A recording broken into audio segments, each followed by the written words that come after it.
This is a Himiway Zebra. This is rated for 400 pounds, and I'm going to put that to the test today because I actually weigh 400 pounds. So if this thing can carry me, this is probably going to be able to carry you.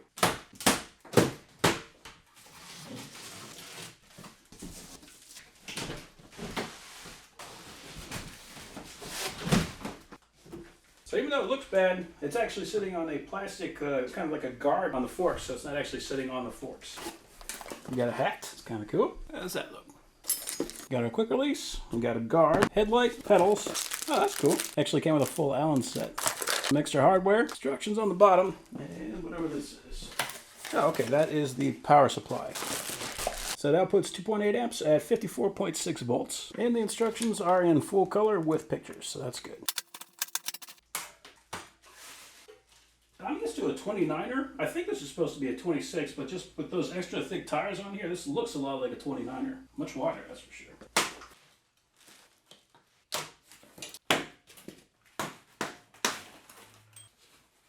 So it says the first thing is to put on the handlebars. We're going to use a 4mm for that. Now it looks like these do have lock thread on them, so that's very good.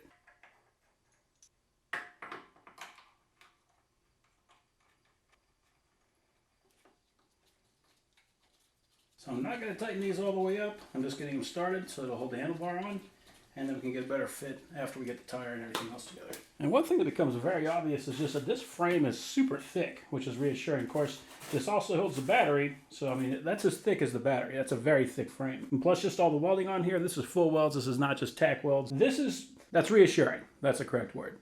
So I'm not sure why they didn't attach this rack, but they didn't. So maybe it gives a little bit more wiggle room. But even on this rack, like just looking at all the joints on here, these are super thick welds too. So everything about this bike is just heavy duty.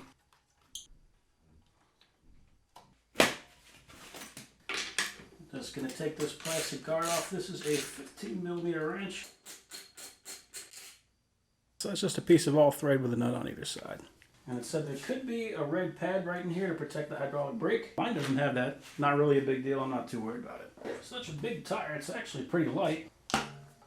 So now we're going to take the nut off the quick release and one of the springs. I'll make sure we got that brake lined up. I can throw the quick release in.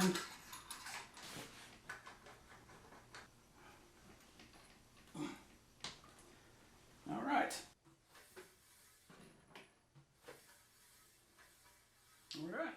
Cool. The front light and the fender are both going to install on this bolt. So I got a 5mm Allen and a 10mm wrench on the back. So the instructions showed two different ways of actually mounting the light. So there's going to be what I'm going to be doing, which is we just sandwich it between this brace and the fender. But the other option is we could put it on the front and then put the fender on the back. I'm just going to put everything on the back. And I did say if you don't want to install the fender, you don't have to. I'm going to do it anyway just because I don't like getting mud slung up on me. And the cable for the light comes through the back. We just need to match up those arrows and plug it in.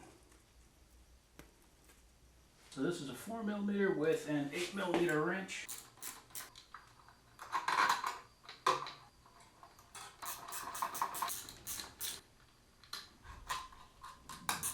So now it's time for the pedals, and they are labeled. So this is the left, this is the right, and the reason for that, look at the threads, you can actually see that one of them is going counterclockwise and the other one is going clockwise. When we're threading on the left one, we want to make sure we're twisting that one on to the left, and we'll make very sure that we're putting the correct pedal on the correct side so that we don't cross thread it. And there is a flat on here, so that will fit a 15mm wrench. The instructions say to use grease on this.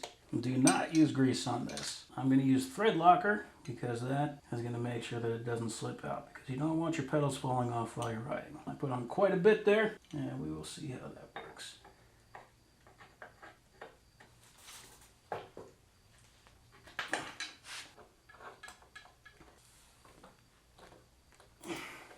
So the last thing is to install the guard. Now it says that there's supposed to be a bolt here. I didn't see it, so I just grabbed this one out of this little case, so I'm glad that they got this little thing in there. We're going to remove this bolt from the chainstay and thread it back on with the guard. Okay. Cool. Nice cushiony seat. We do have a spot for a water bottle up here. So this bike is going to be my girlfriend's bike, and I'm going to ride it around and see if I like it. If I do like it, then I'm going to get another one just like it for myself. I might get the gray one, I'm not really sure. There's a couple things I always like to do with a bike, and that is to put on a Mr. Tuffy and slime on the inside of the tire to make sure I'm not going to get in popped tires. And then the other thing is usually to add a handlebar extension, just because I'm tall and that will take a lot of the strain off of my wrists. I also probably will replace the seat with something a bit bigger. This does look like a good seat, but I got pretty wide butt. So I'm just going to take it for a ride like this, make sure everything works. If it does, then I'll seal up those tires and see how my girlfriend likes it, see if she likes it like this. We do have a quick release adjustment for the seat. And it looks like we can also adjust the angle right there. So just loosen this bolt and then we can kind of tilt it however we want it. Usually better to have it up a little bit straighter, just because if you start tilting it forward, then you put a lot of stress in your hands and those handlebars. And we just want that to go in deep enough to where I can sit on this thing and I can get full extension of those pedals.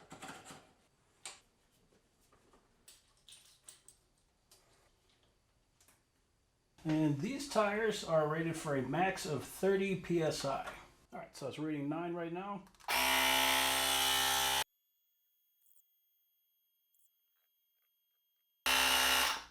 Cool.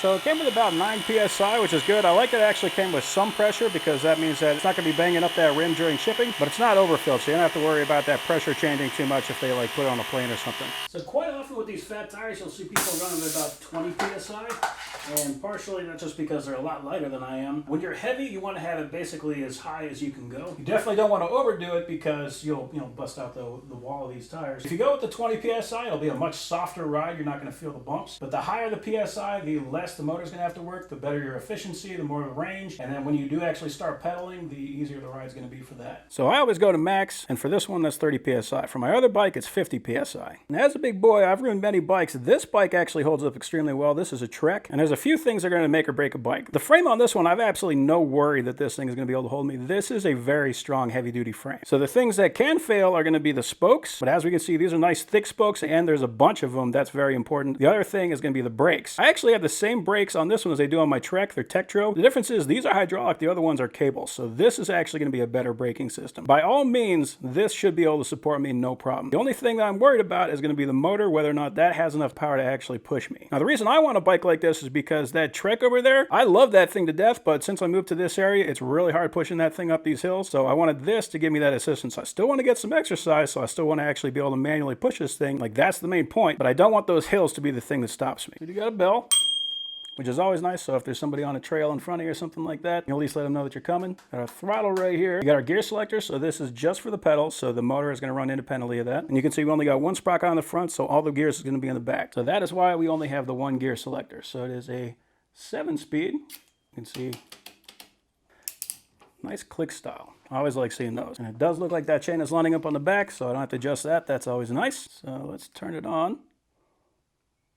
So you can see miles per hour, number of miles that it's gone. So it apparently has 0.3 miles already on it. So either they tested it or that's just how it starts. It's currently using 0 watts and we are at motor set 1. Oh, that's cool. Right now, just kind of pointing up. I want to be putting that into driver spaces. So we got it kind of like that. I think if I did that again, I probably would put this on the front just because it does appear that it is hitting the fender. And then we got trip, odometer, time, max. That's cool, so we can see how fast we're going at max. Average, and then back to trip. So cool. And then here on the left, we got our plus and minus, so we can change that to mode up to 5 and down to 0. So that is the pedal assist. So this is mode 1.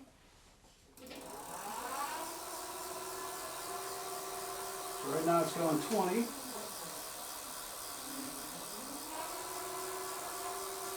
Okay, so yeah, they're all going to go 20. That's making it too easy. Okay. So right now I just want to get a feel for what it rides like without any assist. So I got the assist on 0. And it is actually pretty darn comfortable. This actually feels better than my Trek. So I can get a good workout with this thing. And then when I get to a hill, kind of like what I'm doing right now,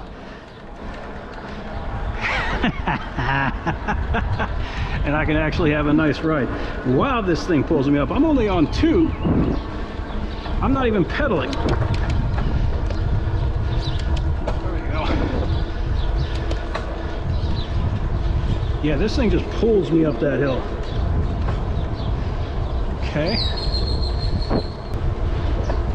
Yeah, I would never be able to do this on the trek. Not by a long shot.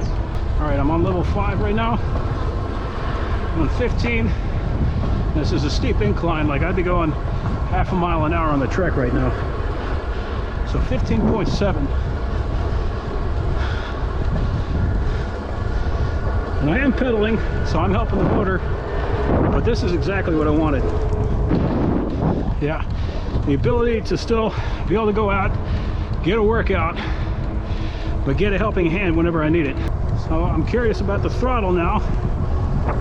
So I'm just pulling the throttle back. It's a good idea to have your hand just like this, because if you try to grab it like this and then things get out of control, your tendency is going to be to try to pull harder, which means you're just going to accelerate. So this is pulling me. 19.4, and the motor just cut out, so we are maxed out at 20. So it is pulling a 400-pound man, and it feels strong. I'm definitely getting one of these for myself. So this one's going to be my girlfriend's. I honestly kind of like the step through. I don't know if I'm going to go for the other one. And the other one's, you know, it's manly, but this is just kind of nice. And it feels, yeah, this feels way stronger than the Trek. Solid brakes, because that's the thing. I mean, 400 pounds is a lot of momentum, and getting that stopped is not trivial.